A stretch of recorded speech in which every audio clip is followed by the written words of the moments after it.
Canada, you voted for a Liberal government led by Mark Carney, and now the work begins. Under a minority government, Carney will be tasked with navigating Canada's new relationship with the United States, as well as his promises to unite our country and build the economy. Lots to do. Founder of Toronto Metropolitan University's Democratic Engagement Exchange, John Beebe, is joining me this morning in studio. Welcome. Good morning. Okay, question one. Once they head back here to the House of Commons, they've got this minority government. They're just 3 seats shy of a majority. So let's remind everybody, first of all, where the seat count is. You've got 169 for the Liberals, 144 for the Conservatives, 22 for the Bloc, just 7 for the NDP, and of course Elizabeth May with the 1 Green. The Liberals, in their last incarnation of a minority government, had that supply and confidence deal with the NDP, giving it some leverage. What does this new dynamic mean in the House of Commons? Where are they going to pull their support? Well, I think they have a few options, right? And I think that puts them in a strong position. We see they can pull from the NDP around issues that resonate for the NDP. They can pull from the Bloc at times. They may even be able to pull from the Conservatives, around there's some consensus on key issues, around taxation or, developing our energy sector. So I think they're in a strong position in that sense. We saw, there was some real differences in this election, but there was unity about responding particularly to the U.S. Yeah. Looking south of the border for where the fight should be and not in the House of Commons. Let me ask you really quickly, just 3 seats shy. Is it possible that they're looking to pull 3 people over from anywhere in the House? Well, and that's always an option. We will see, I think, right out of the bat, they're looking to, address those issues that we're seeing, the challenges from the South. Yeah. That may be more important. The share of the vote, popular vote, nearly split down the middle, both of them in the 40%, Liberals at 44, Conservatives in 41. Canada obviously is divided on how we need to respond and who needs to be the one to respond to U.S. President Trump. How much room is there here for the Liberals and the Conservatives to work together with that in mind? Like, we don't want to see this delay that we saw in this last incarnation with, the Conservatives delaying decisions for months at a time. Yeah, I mean, I think there is a real unity in a way around that we need to respond to the U.S. We're going to stand up. We're not going to take the Trump piece, what those threats mean. So I don't see as much division there. How we do it, that's a big question.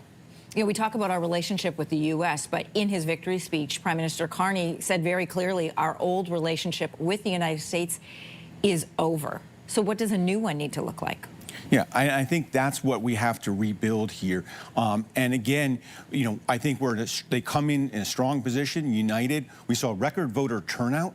That's a significant, issue for Canada because it shows that people have resolved to stand up. And it might involve sacrifice.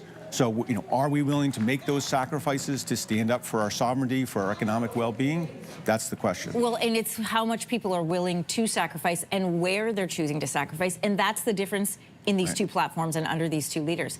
Between the trade war, affordability, housing, defense, there's a lot of big issues on the docket. What are you looking for in these first few weeks of Carney's first few weeks in office? Well, I think it's really important to remember that the issues that led to the decline in popularity of the Liberals just 6 months ago still exist. Yeah. The affordability crisis, even climate crisis, which wasn't a big issue, that's not going away. How do we resolve those issues? The Liberals really have to make sure that they're listening to all Canadians and addressing those people who feel particularly precarious today. Okay, and specifically, let's talk about Premier Danielle Smith. She came out yesterday not only with her statement saying that there's going to be a caucus meeting on Friday, but she also verbally said, this is what we will not stand for anymore. She's not talking about leaving, but she's saying this is what we won't put up with anymore. This is the economic power we have.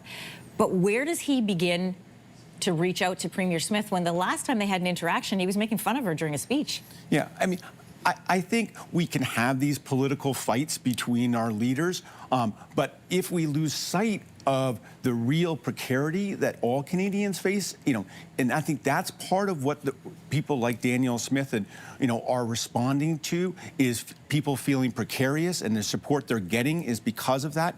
If we're able to give people confidence that they will have jobs, that they can thrive, I think that will help resolve a lot of these core issues. So, John, when they come back at the end of May, I mean, this is a different picture that's going to be looking at the House of Commons that's behind us. What are you watching for?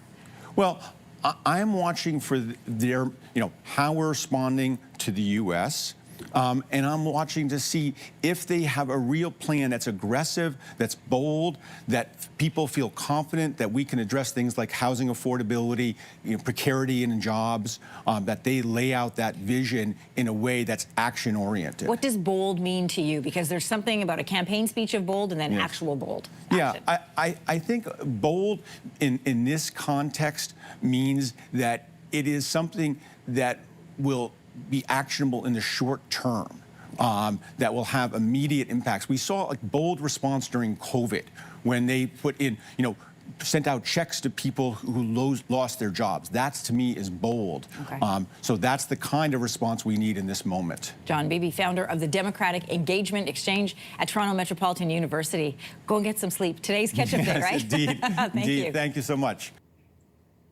If you like that video, make sure to subscribe to the Your Morning YouTube feed, where you can find all kinds of new content posted every weekday morning.